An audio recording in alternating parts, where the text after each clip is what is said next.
बिहार शिक्षक बहाली 2019-2021 की बड़ी खबरों के साथ मैं नीरज। वीडियो पसंद आए तो लाइक जरूर करें। आप लाइक करना भूल जाते हैं। आज की बड़ी खबरों में सबसे पहले स्टेट अभ्यर्थियों को बड़ी राहत मिली है पटना हाई कोर्ट से। एसटीईटी परीक्षा 2019 में निष्कासित अभ्यर्थियों को पुनः परीक्षा में शामिल होने का बड़ा आदेश आया पटना हाई कोर्ट से। आपको बता दें कि 106 अभ्यर्थियों ने इस संबंध में पटना हाई कोर्ट में एक बड़ा वाद दायर किया था और बड़ा आदेश आया है। इसके अलावा हम बात करेंगे दक्षता डिग्री अब जीवन भर मान्य। क्या स्टेट 2019 अभ्यर्थियों को भी मिलेगा इसका लाभ? सबसे पहले हम बात करते हैं हाई कोर्ट में बड़े केस की सुनवाई हुई। CWJC 7793 केस और इस केस में आया है बड़ा आदेश। 106 अभ्यर्थियों ने ये बड़ा केस किया था। अभ्यर्थियों का आरोप था कि निष्कासन जो उनका हुआ है परीक्षा से वो गलत है। आपको बता दें कि गया के जिला स्कूल में 106 अभ्यर्थियों को परीक्षा से निष्कासित किया गया था। इसके अलावा अन्य केंद्रों पर भी ऐसा ही मामला सामने आया था। ऐसे में अभ्यर्थियों का यह आरोप था कि जब परीक्षा के प्रश्न पत्र लीक थे और आउट ऑफ सिलेबस प्रश्न पत्र था, परीक्षा में कदाचार की व्यवस्था व्याप्त थी, ऐसे में निष्कासन सही नहीं है। पटना हाईकोर्ट ने बड़ा आदेश दिया। 106 अभ्यर्थियों को बड़ी राहत मिली है। केस संख्या CWJC 7793/2020 में आया है बड़ा फैसला। आइए हम पूरी खबर से आपको रूबरू कराते हैं। पटना हाईकोर्ट ने 28 जनवरी 2020 को हुई एसटीईटी परीक्षा में कदाचार और कुव्यवस्था को लेकर हंगामा करने वाले छात्रों के खिलाफ प्राथमिकी दर्ज करने तथा परीक्षा से वंचित 106 अभ्यर्थियों को बड़ी राहत दी है। कोर्ट ने बिहार विद्यालय परीक्षा समिति को इन सभी 106 छात्रों की परीक्षा 3 माह के भीतर लेने का बड़ा आदेश दिया है। आपको बता दें कि न्यायमूर्ति आशुतोष कुमार की एकल पीठ ने 11 छात्रों की ओर से दायर अर्जी पर सुनवाई की। आवेदकों की ओर से अधिवक्ता कृष्णचंद्र ने कोर्ट को बताया, एसटीईटी परीक्षा में सिलेबस से बाहर प्रश्न पूछे जाने एवं परीक्षा में कदाचार तथा कुव्यवस्था को लेकर गया के 2 जिला स्कूल सेंटरों के छात्रों ने हंगामा किया था। बाद में परीक्षा समिति ने परीक्षा को रद्द कर दी और फिर से परीक्षा लेने का आदेश दिया। इसी बीच 106 अभ्यर्थियों के खिलाफ प्राथमिकी दर्ज कर उन्हें परीक्षा से निष्कासित कर दिया गया था। इसके साथ ही बोर्ड ने भविष्य में एसटीईटी परीक्षा में शामिल नहीं करने का निर्णय लिया था। उनका कहना था कि परीक्षा समिति ने एसटीईटी परीक्षा को ही रद्द कर दी तो फिर इन छात्रों को परीक्षा से कैसे वंचित किया गया। अधिवक्ता का कहना था कि कैसे इन अभ्यर्थियों का एडमिट कार्ड नहीं जारी किया गया, ये कहाँ से न्याय संगत है। आपको बता दें कि बिहार विद्यालय परीक्षा समिति ने अपने आप को सही साबित करने की पूरी कोशिश की।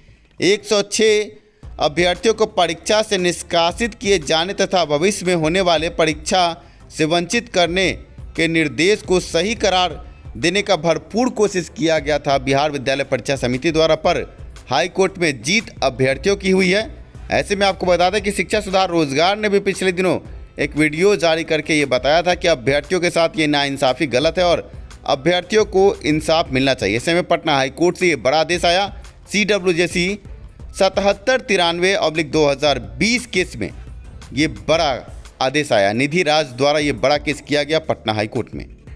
ऐसे में बड़ी खबर ये भी आपको दे दें कि CWJC 8520 केस में अब 4 मार्च 2021 को बड़ी सुनवाई होनी है। सिलेबस मुद्दे का बड़ा केस है और इस आदेश के बाद अब क्या सिलेबस मुद्दे के केस में भी बड़ा आदेश आ सकता है? क्या परीक्षा रद्द हो सकती है? 4 मार्च का दिन अब निकट है और बड़ी सुनवाई होने वाली है। अब देखना यह है कि 4 मार्च की सुनवाई में क्या होता है। CWJC 8520 पूरे सिलेबस पर केस है। आपको बता दें कि सिलेबस मुद्दे के केस में शिक्षा विभाग ने एक बड़ा लेटर जारी किया था सिलेबस बनाने को लेकर, पर सिलेबस के बिना ही कोरोना काल में बड़ी परीक्षा हुई। ऐसे में अभ्यर्थी हाई कोर्ट पहुंचे और देखना यह है कि CWJC 8520 में आगे क्या आदेश आता है। पिछले दिनों CWJC 8278 केस में हिदायत दी गई थी BACB को और अब CWJC 8520 केस में क्या होगा ये देखने वाली बात होगी। 4 मार्च 2021 को बड़ी सुनवाई होने वाली है।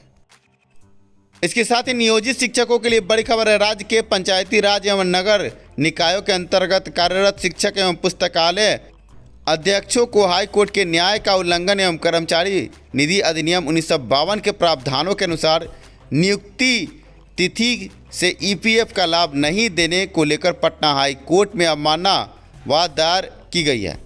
इसमें कर्मचारी भविष्य निधि संगठन के क्षेत्रीय आयुक्त, राज्य के मुख्य सचिव एवं शिक्षा विभाग के प्रधान सचिव, निदेशक माध्यमिक शिक्षा और निदेशक प्राथमिक शिक्षा के विरुद्ध अवमानना की गई है। अवमानना दायर करने वाले शिक्षक नेता सिद्धार्थ शंकर ने बताया कि पटना हाईकोर्ट द्वारा 17 सितंबर 2019 को दिए गए अपने न्यायाधीश में कर्मचारी भविष्य निधि संगठन के क्षेत्रीय आयुक्त को नियोजित शिक्षकों को 60 दिनों के अंदर कर्मचारी भविष्य निधि अधिनियम 1952 के प्रावधानों का कड़ाई से पालन करने का आदेश आया था, लेकिन अभी तक कुछ हुआ नहीं है। आपको बता दें कि बड़ा मामला था और शिक्षा सुधार रोजगार ने भी ये बताया था कि ईपीएफ के लाभ के संबंध में पटना हाईकोर्ट से एक बड़ा आदेश आया, पर अभी तक उस आदेश पर कार्रवाई नहीं हुई। ऐसे में अब अवमानना का केस पटना हाईकोर्ट में, देखना यह है कि अवमानना के केस में आगे क्या आदेश आता है पटना हाईकोर्ट से। अब बात करेंगे टीईटी की वैधता की। जैसा कि हमने आपको कल ही एक बड़ी खबर दी थी कि अब जीवन भर बिहार टीईटी सर्टिफिकेट की वैधता रहेगी। ऐसे में क्या टीईटी 2019 अभ्यर्थियों को सर्टिफिकेट दिया जाएगा? क्या उनके सर्टिफिकेट की वैधता उम्र भर की जाएगी? एक बड़ा सवाल उठ खड़ा हुआ है। आपके स्क्रीन पर आप देख सकते हैं, शिक्षक दक्षता परीक्षा पास करने पर 7 साल के बाद अब जीवन भर उसकी मान्यता रहेगी। केंद्र सरकार की तर्ज पर बिहार सरकार इस व्यवस्था को लागू करेगी। बड़ा सवाल यह है कि क्या अभ्यर्थी, स्टेट अभ्यर्थियों को इसका लाभ मिलेगा? 2011-12 के स्टेट अभ्यर्थी भी बैठे हैं। देखना यह है कि आगे होता क्या है। विधि विभाग से परामर्श लिया जा रहा है। स्टेट 2011-12, बीटेट 2017 अभ्यर्थी जो भी पीछे के हैं उनको अब विधि विभाग के परामर्श का इंतजार है। हो सकता है कि अभ्यर्थियों के सर्टिफिकेट की वैधता अब उम्र भर की जाए। आपको बता दें कि एनसीटी के गाइडलाइन के हिसाब से सीटेट अभ्यर्थियों के सर्टिफिकेट की वैधता उम्र भर की गई है और ऐसे में अब ये बड़ी खबर अभ्यर्थियों के लिए राहत बन के आ सकती है। देखना यह है कि विधि विभाग इसमें क्या परामर्श देती है। अब बात करेंगे सीटेट दिसंबर 2019 और जनवरी 2021 सीटेट अभ्यर्थियों की। अभ्यर्थी संशय में है, क्या बिहार शिक्षक बहाली 2019-21 में मौका मिलेगा? ऐसे में हम आप अभ्यर्थियों कहेंगे घबराए नहीं, लगातार आपका फ़ोन कॉल हमारे पास आ रहा है, पर हम अपने कार्य में व्यस्त हैं और आपको मौका कैसे मिले इस संबंध में हम आगे कदम बढ़ा रहे हैं। सुप्रीम कोर्ट में भी एक केस है जिसको हम देख रहे हैं, साथ में एलपीआई केस और पीआईएल का केस कैसे आगे बढ़े और किन सबूतों के साथ आगे बढ़े जिससे आपको राहत मिले, इस पर भी कार्य चल रहा है। सीटेट दिसंबर 2019 और जनवरी 2021 सीटेट अभ्यर्थियों से अनुरोध है कि आप अभ्यर्थी चंदा चोरों के चंगुल में ना बचे, किसी को भी 1 रुपये नहीं दे।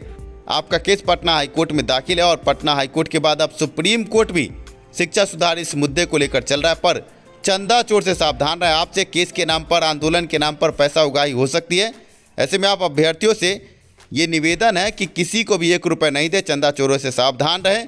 आगे केस चल रहा है और जैसे ही कोई बड़ी खबर आती है हम आपको विश्लेषित करेंगे। इसके अलावा शिक्षा सुधार रोजगार सरकारी स्तर पर भी इस संबंध में बड़े कदम उठा रहा है। शिक्षा मंत्री से लेकर विभाग के उच्च अधिकारियों से इस संबंध में वार्ता कर रहा है और जल्द ही कोई बड़ा निष्कर्ष आपके सामने हम प्रस्तुत करेंगे। आप सभी का दिल से धन्यवाद वीडियो देखने के लिए। वीडियो पसंद आया तो लाइक ज़रूर करें। शिक्षा में सुधार हो, सभी के पास रोजगार हो, इसी नारे के साथ अगले वीडियो में आपसे मिलते हैं। धन्यवाद।